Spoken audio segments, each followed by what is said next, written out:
Buenas tardes nuevamente. Si tuviéramos que decir alguna característica de este código, para no ser mezquinos, tenemos que decir que una de sus características es que es el fruto de mucho estudio, es el fruto de mucha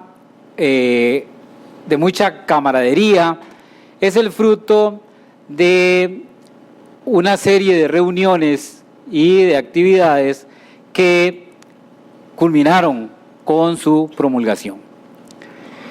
Y como en la promulgación de este código participó muchísima gente y trabajó mucha gente, yo quiero comenzar hoy, porque lo voy a hacer cada vez que pueda, a destacar a aquellas personas que ayudaron y que se mantuvieron luchando por la promulgación de este código.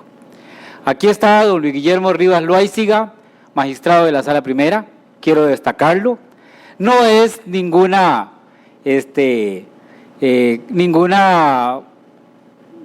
hay ninguna intención de quedar bien con don Luis Guillermo por ninguna razón, ese no es mi estilo, pero yo quiero destacarlo y darle las gracias y felicitarlo porque don Luis Guillermo se ha mantenido en la lucha por este código desde que comenzó a redactarse o desde que se asumió la redacción allá por el año 2005.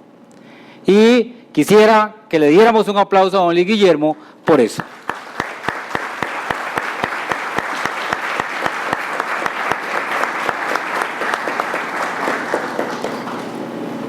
¿Cuáles son las características de este Código Procesal Civil? Es una normativa estrictamente procesal. Se abandonó ese sistema que tenía el Código Procesal Civil de regular normas, aspectos orgánicos en los códigos procesales, de tal manera que este Código Procesal Civil no tiene normas orgánicas en ese cuerpo normativo. Es un texto ordenado y sencillo, esa es una de sus características. Ya supongo que todos lo han leído y verán que tiene una redacción fácilmente comprensible y además, como decía Cristian, tiene un estricto orden temático. ¿Qué significa que tiene un estricto orden temático?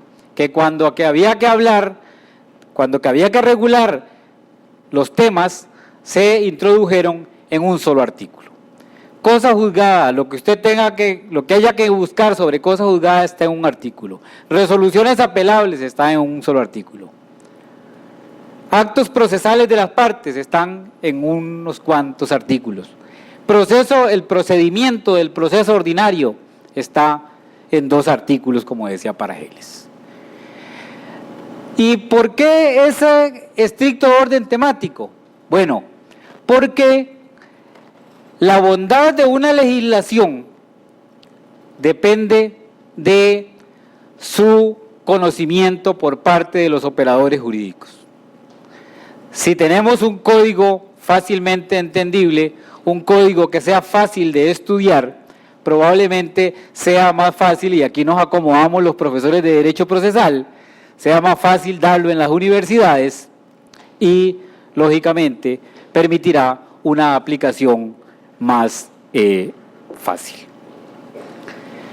Fiel a ese estilo de ser una normativa, un texto ordenado y sencillo, se eliminaron, no existen en este código remisiones internas.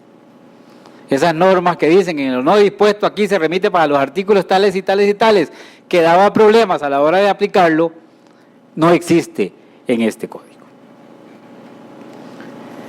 El proceso está influenciado por la oralidad. Y ese es un aspecto que seguramente se va a venir destacando durante este Congreso. Pero se introduce la oralidad entendiendo que se trata de un sistema procesal que modifica todos los actos procesales. Si nos ponemos a ver detalladamente todo el código, nada es igual al Código Procesal Civil de 1990, ni siquiera la demanda. Ahora se requiere una demanda más estructurada con la finalidad de que el proceso no se vea expuesto a dificultades durante su tramitación. Y se introduce la oralidad, pero la oralidad no se exagera. Decía el profesor Lorenzo Bujosa hace un rato que en Europa la oralidad funciona poco en ciertos tipos de procesos. Bueno, este código no viene con una oralidad exagerada.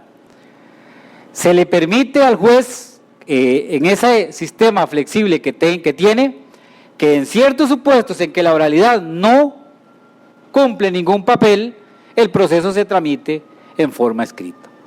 Y esa es una característica de este código que hay que destacar y hay que resaltar. Es un código flexible que le va a permitir a los jueces tramitar los procesos sin tanto formalismo y que le va a permitir a los abogados también ver coronadas sus intereses cuando, por ejemplo, presenten una demanda defectuosa. El código establece la posibilidad de hacer incluso una segunda prevención cuando existe un evidente interés en cumplir. Todo el sistema, porque la oralidad es un sistema, está previsto para que este código sea funcional.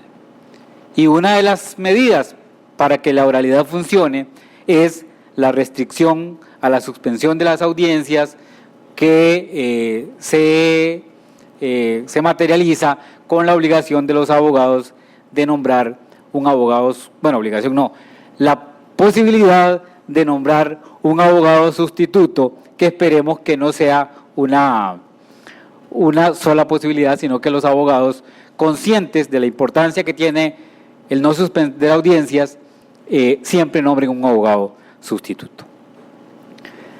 Este código contiene un alto grado de flexibilidad, le permite a la persona juzgadora, y lo dice en un artículo que no me acuerdo cuál es, idear procedimientos cuando no haya solución expresa. Y en el tema de las nulidades dice lo que los actos realizados de otra forma son válidos y eficaces si logran cumplir su finalidad. Y en la discusión que ha tenido la doctrina procesal sobre el perfil del juez, sobre el juez que queremos, aquí seguramente van a salir teorías. El Código Procesal Civil toma partido. Se decanta por una persona juzgadora interesada en la solución del conflicto más que en los formalismos. Hay una norma, el 41.32, que la digo porque aquí la apunté, no porque me acuerde. Es posible proponerle a las partes la incorporación de pruebas que no ofreció, como nos decía el profesor Bujosa, en España. Pero no solamente puede proponerle a las partes la incorporación de pruebas que no ofreció. El juez de este código tiene la posibilidad de ordenar pruebas de oficio. La pretensión fundamental de esta nueva normativa es la calidad en el conocimiento del conflicto, lo que va a redundar en la calidad de la justicia. El sistema procesal oral que se va a implementar aquí pretende que cuando un juez dicte una sentencia conozca a fondo el conflicto, que haya practicado las pruebas y que al momento de dictar la sentencia tenga un conocimiento a fondo de lo que interesa a las partes. Regula un proceso que tiene que ser rápido, Se introducen mecanismos que provocan celeridad, como las audiencias orales, y un aspecto que es fundamental, que elimina la situación que vivimos actualmente, que es la limitación de las apelaciones. Esa posibilidad que da el código actual de que un abogado atrase un proceso apelando todas las resoluciones que se dicten, ya no va a existir con este código. A grandes rasgos, esas serían las características, y voy a referirme muy brevemente a los principios para ser fiel al título de la ponencia. Cuando se estaba redactando el Código Procesal Civil, se discutió si era conveniente incluir una lista de principios o no era conveniente. Al final, se tomó la determinación de incluir algunos principios, pero esa lista de principios no es taxativa, y es muy probable que en toda la normativa hayan principios que no se citan en la lista de principios. Porque lo importante no es que haya una lista de principios en un código, sino que la normativa los refleje y que los haga realidad cuando llegue el momento de aplicarlos. Se introdujeron los que se introdujeron para establecer algunos lineamientos en la interpretación de las normas, porque para eso sirven los principios. Son ideas radicales, ideas básicas que le dicen al intérprete cómo debe interpretar las normas. ¿Cuáles son los principios que se introducen? Y nada más los voy a citar para que los compañeros, para darle tiempo a los compañeros. Oralidad, que incluye el de inmediación, el de concentración y el de publicidad. El principio de igualdad procesal, el principio de instrumentalidad. Las normas procesales son un instrumento para aplicar las leyes de fondo, no son un fin en sí misma. Buena fe, principio que podríamos discutir. El principio dispositivo, el Código Procesal Civil no se aparta de esa idea de que sea un proceso dispositivo. El impulso procesal, que ya estaba en el código anterior, y el principio de preclusión. Muchas gracias.